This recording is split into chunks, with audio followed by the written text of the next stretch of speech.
This is Caribbean News Desk. I'm Dennis Chabrol. First, the headlines. Protest against corruption in Trinidad and Tobago. Way cleared for political parties to be funded from Jamaica's Treasury. Cuba invited to the next summit of the Americas despite lingering U.S. concerns. St. Kitts and Nevis pulls back economic citizenship passports in the wake of Canada's visa restrictions.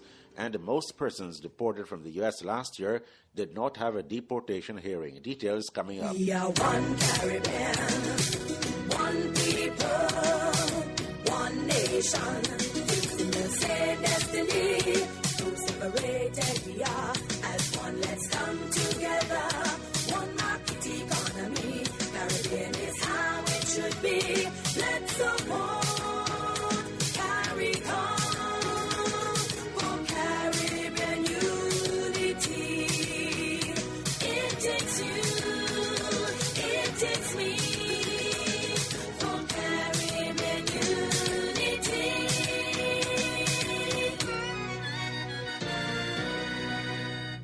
The joint trade union movement in Trinidad and Tobago was currently marching through the streets of Port of Spain against corruption in the country. The march, led by oil field workers trade union president General N.C. Roger, will begin at Woodford Square and proceed through Port of Spain.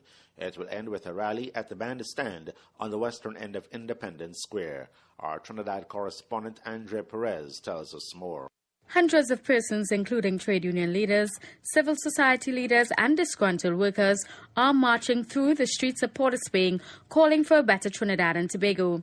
Joint Trade Union Movement leader Ansel Roger said there were a number of revelations of corruption within Trinidad and Tobago, and that Prime Minister Kamala Persad-Bissessar, as leader, ought to take responsibility for what has happened. Roger told the gathering that today had many challenges, but they overcame it. There's a certain ACP who we strongly suspect has other interests than the interests of protecting and serving, went ahead unilaterally and struck out of our permission the issue of all of those things we normally have with a man. So this afternoon, no trucks to communicate our message, no culture to communicate our message in the form of conscious calypsos, and certainly the PA system too, that too was threatened.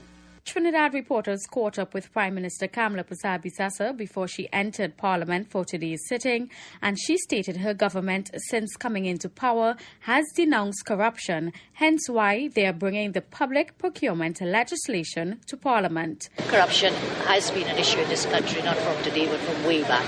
The question is how you deal with it, and we have shown very clearly we will deal with it frontally. I'm Andre Perez, reporting from Port of Spain, Trinidad, for Caribbean News Desk. Jamaican legislators today passed legislation that will allow state funds to be used to fund the country's political parties. The bill to amend Jamaica's Representation of the People's Act was passed in the lower house of Parliament. It was then debated and taken through its stages in the Senate, but not without objections from both government and opposition senators. Keisha Ann Slate reports from Kingston. The clause in the bill that created a stir is one that outlines that registered political parties can receive state funding as long as they comply with obligations outlined in the Act. This includes the submitting of annual financial statements. The legislation states that the allocated funds can be used to offset the operational expenses of political parties, pay party administrators' salaries, and even for utility bills of party offices. This did not sit well with Government Senator K.D. Knight, who said while he agreed with some aspects of the bill, he was against any funding coming from the public purse. I must agree to my tax dollar funding political parties when my people can flick a switch in 2014 to get light. When I am driving through areas of the capital city of Jamaica and I drop in pothole and I pay my taxes for government to be able to provide certain facilities and amenities for the people of Jamaica, including myself. But even as senators from both sides of the parliamentary aisles objected to that aspect of the legislation, they still voted for its passage. The legislation was eventually passed with 6 amendments. Keisha Ann Slate in Kingston, Jamaica for Caribbean News Desk. An initiative by Guyana's private sector commission to get government and the opposition to break the impasse over the suspension of parliament is receiving a lukewarm response. President Donald Ramotar suspended or prorogued Parliament on November 10, the same day that the opposition had planned to use its one-seat majority to pass a no-confidence motion on government and so pave the way for elections in 90 days. Opposition leader David Granger welcomes the private sector's initiative, saying that it is a sincere attempt to address the political gridlock. He, however, contends that most of the issues that the umbrella business organization wants on the agenda have been discussed with government before. Although I admire the energy and the enthusiasm of the Private Sector Commission, this letter could well have been directed specifically to the President alone, because it is the opposition which has been knocking on the door for inclusionary democracy for the last 3 years. So I would say that much of what the Private Sector Commission has proposed here has been proposed in one form or the other to President Ramotar over the last 3 years. And it was the PPP which, probably believing it winner takes all, insisted that it was the executive and continued to behave in an exclusionary manner. So it is difficult to see what the opposition could do. So I am not sure that this initiative will go very far.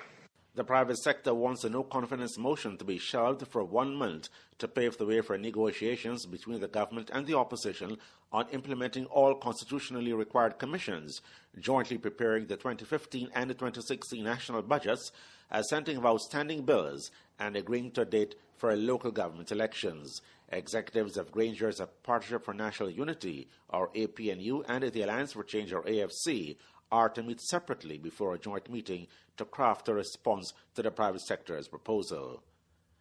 Panama has sent the first invitations to a number of countries, including Cuba, for the 7th Summit of the Americas to be held in the country next April. The Panamanian Foreign Ministry on Thursday invited the presidents of Ecuador, El Salvador, Dominican Republic, Argentina, Honduras, Paraguay, Costa Rica, Bolivia, Guatemala, Cuba, and Mexico.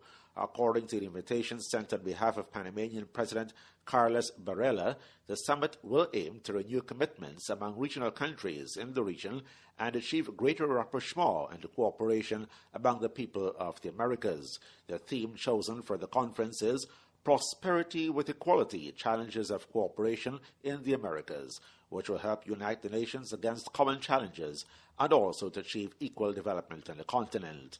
The U.S. Deputy Assistant Secretary of State for Western Hemisphere Affairs, John Feely, said in October that his country was more interested in the agenda of the summit than Cuba's presence. He added that the United States' unease due to the possible presence of Cuba was because of that country's lack of democracy, civil rights, press freedom, human rights, and arbitrary arrests, something that has been criticized by many U.S. administrations.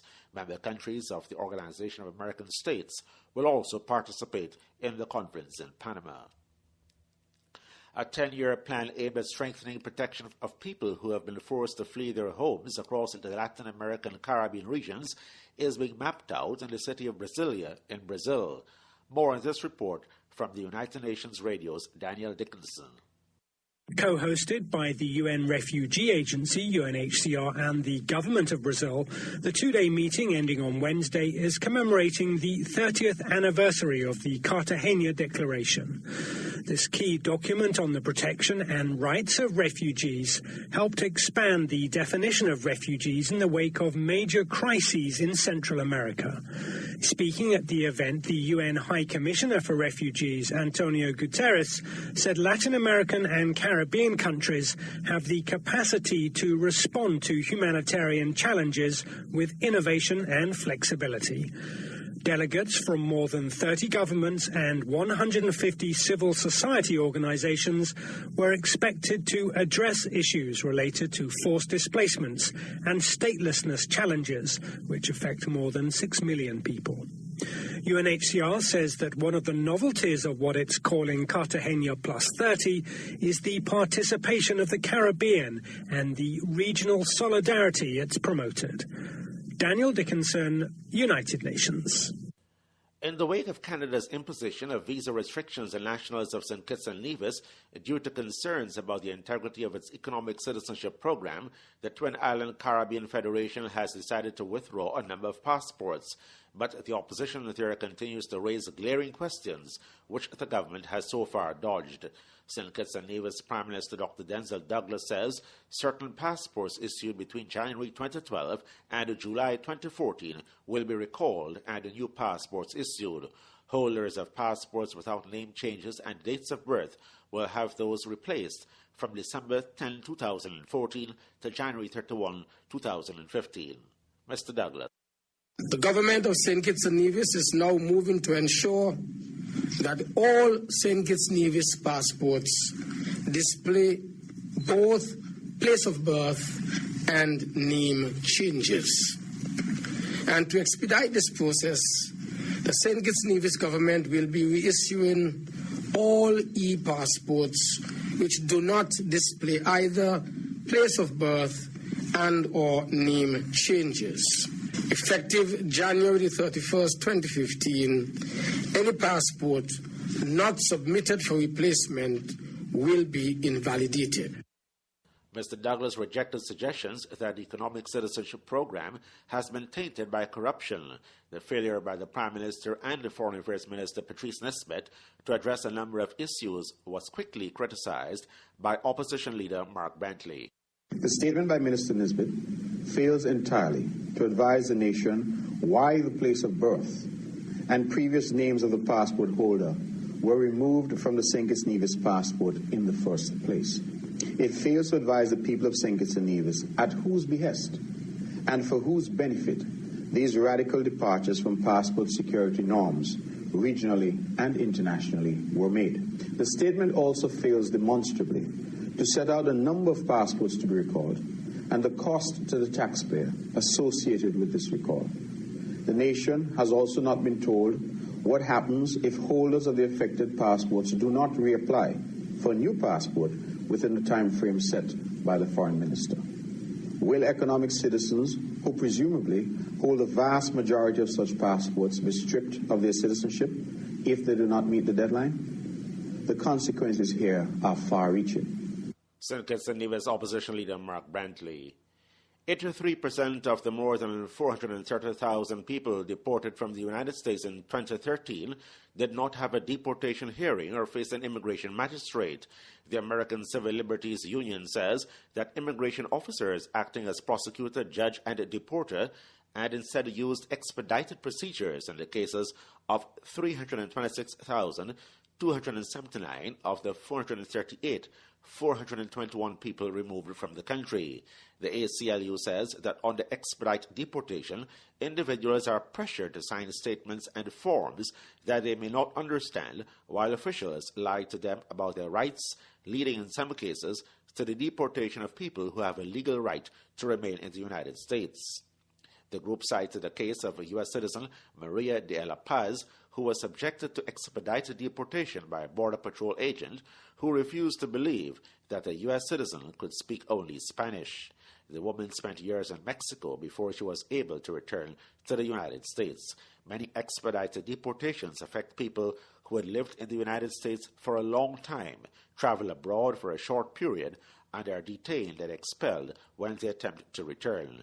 The ACLU report shows that 95% of the unaccompanied Mexican minors who enter the United States are returned to Mexico without a hearing before an immigration judge. More than 66,000 unaccompanied Central American minors crossed the Mexico-U.S. border in fiscal year 2014, which ended September 30, joining over 11.3 million undocumented immigrants, most of them Hispanic. Last month, President Barack Obama issued an executive order that will benefit undocumented immigrants who are the parents of U.S.-born children, provided that they have lived in the country since before January 1, 2010, and do not have criminal records. The temporary relief includes work permits for some 5 million undocumented immigrants. We are 15 states with a common goal, a unified purpose to face the world, enriching lives, empowering people, creating a strong economic region. No matter where you're from, no hassle, just freedom. Whether business, school, or pleasure, we will benefit together. The CARICOM single market, good for you and me. The CARICOM single market, good for you and me. The CARICOM single market, good for you and me. Oh yeah! And that's it for Caribbean News Desk. Do have a good weekend. Thanks for joining us. I'm Dennis Chabrol.